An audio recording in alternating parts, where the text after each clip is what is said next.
You might think building a Minecraft base is just about looking cool or storing your diamonds, but today we're doing something different. We're ranking Minecraft base types by how long you'd actually survive in them. That's right, from towering sky bases to lava-soaked nightmares. We're looking at practicality, defense, and just how long you'd stay alive. We will rank them from S tier to E tier, S being the best and E being the worst. Stick around to the end because the base we put in S tier is something almost nobody thinks of, but it just might be the ultimate survival strategy. So let's start.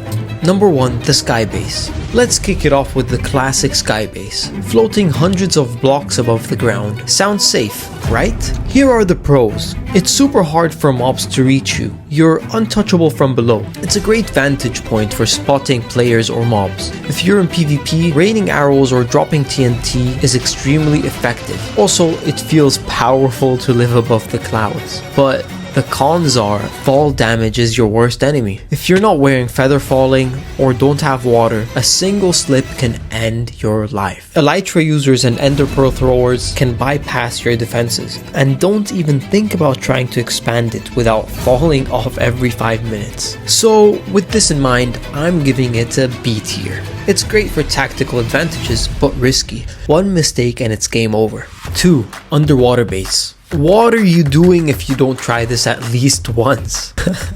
The good thing about this is it's nearly immune to most mobs. Creepers, no. Zombies, no. Endermen, no. It feels peaceful, calm, and futuristic. Plus, the glass views underwater can make for a stunning design. You can even use conduits and soul sand elevators to make it fully functional. But here's the thing, building it is a nightmare without potions or conduits. You're juggling oxygen early game. Trident wielding drowned will still give you nightmares. Plus, if you're not careful, your base can flood and ruin redstone or crops. But I'm gonna rate this an A tier. It's high investment, high reward. Very survivable with the right gear. Number 3, mountain base. This one is something that most people love. It's for the goat climbers out there. The good things about this is that it's high ground advantage in real time. PvP fights heavily favor elevation. You can tunnel into the mountain for safety and even create hidden entrances. Defensively, it's easy to fortify. Plus, building into the side of a cliff just looks super cool. But the negatives are the expansion of the base is going to be a pain. Building farms and redstone takes effort because you're just going to spend like 3 hours taking down all the blocks. It's also easy for you to fall if you're not careful, and mob spawns on cliffs are annoying. Skeletons just love to snipe from awkward angles. So I'm gonna give this a B tier. It's solid and scenic, but the terrain challenges can cost you. Number 4, lava pit base. You're really asking for it with this one. Let's look at the good side. It's extremely intimidating to any invader. You surround your base in lava, and suddenly, no one's knocking. Most mobs avoid it. It's hard to break into and easy to trap. But living here is a constant hazard. One block out of place and you're a barbecue. Farming and mining, forget it. You'll have to travel every time. Also, lava and lag are best friends. So this is why I'm giving the lava pit base a D tier. It's a cool idea, but practically a death sentence long term. Number 5, end base. Building here is like a hardcore on steroids. Let's look at the good side. There's no weather, no hostile mobs aside from endermen, total isolation. If you're trying to hide or just flex, the end is your blank canvas. There's also some bragging rights here. Most players never even build one. But the void death is always looming. There's no natural food or wood. Getting back to the overworld is a chore. You can also risk accidentally looking at an enderman, and then it's over. So I'm gonna give this a C tier. Mysterious and quiet, but not sustainable without overworld trips. Number 6, Treehouse Base. Ooh, this one is cool. My childhood self would have loved this. Jungle vibes and branchy builds. The good things about this is that it's elevated and off the ground, so mobs can't easily reach you. Plus, tree houses look magical. Bridges, lanterns, leaves everywhere. You're protected and stylish. And it's a good spot for bow combat too. Now, the negatives are fire means immediate disaster. You're one lightning strike or one flint and steel troll away from death. It's harder to expand structurally, and leaves don't offer the best protection against ranged mobs. I'm rating this a B tier. It's gorgeous and defensive, but very flammable. Number 7, Underground Base. Stick around to the end, guys, because we're gonna give you some of the best base ideas. You're gonna want to see what we pick for S tier. Let's continue. Underground Base. I'm just gonna say something, the mole people knew something. Let's talk about the pros. Total concealment, great protection, tons of space to expand, automate or create redstone contraptions. You can mine directly into your walls and connect with a cave system. Redstone, hidden rooms, check and check. But the cons are, it's easy to get lost without signs or markers. Lighting is critical, or you'll have your own personal creeper zoo. And while you're safe from the outside, you're not immune to player invasion if you're discovered. Let's think about this one together. What would you give it? Let me know down in the comments. I'm personally gonna give this an A tier. It's quiet, sneaky, and scalable. Just light the thing up, okay? Make sure there's lights and torches everywhere. If you've made it this far, you clearly care about surviving longer than your friends, so hit the subscribe button right now. I'm ranking everything from PvP to base traps next, and trust me, you don't want to miss it out. Let's continue. 8. Nether base. You are different. You're him if this is your go-to. The pros are there's no rain, no water mobs, you can farm gold, blaze rods and nether warts with ease. Plus, fortresses and bastions nearby means faster progression. Lava defense is natural. But here's the thing, fire is everywhere. Ghasts are the loudest griefers in Minecraft. Piglins, hoglins, blazes, it's a war zone.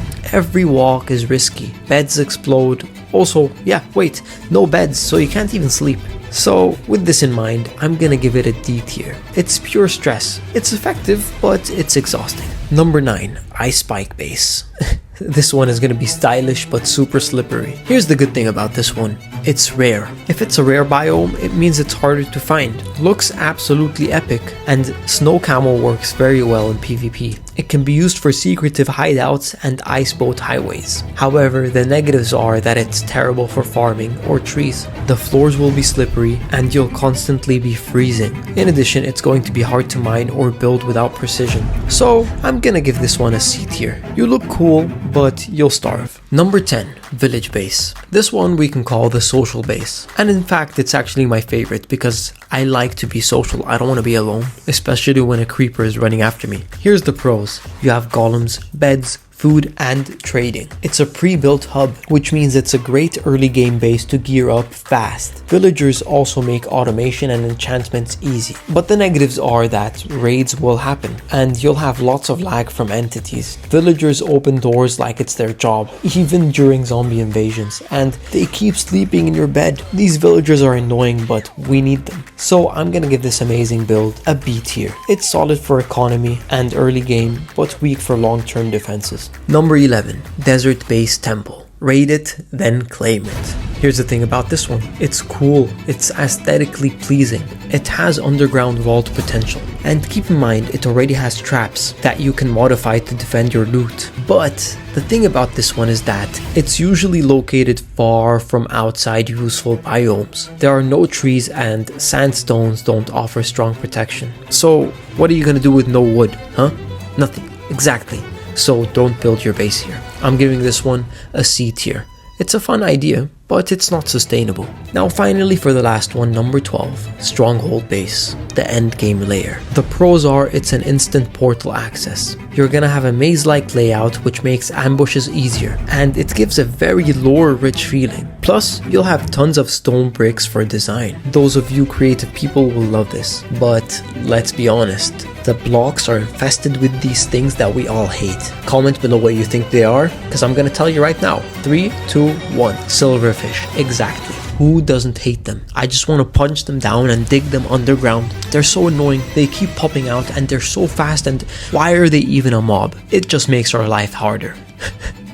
So anyways, I'm being carried away. This base is difficult to map out or control mobs in. It often lacks space for larger projects. So finally, I'm gonna give this one a B tier. Great aesthetics and function, but not for everyone. Oh wait, guess what? There's one more base rating left. I promised you guys I would give you an S tier one, so here it is. The S tier base. The one that gives you the best survival odds is going to be an underground fortress base. Not just underground, but fortified. It's gonna have thick obsidian walls, dispensers, traps, lava falls, secret poison doors, secret piston doors, redstone farms that never stop, backup exits, escape tunnels, enchantment halls. You are not just going to survive here, you're going to thrive, my friend. Build it right, and not even a coordinated raid can bring it down. This is why we're giving this one an S tier. The Unbreakable Bunker of Minecraft. Smart, secure, and OP.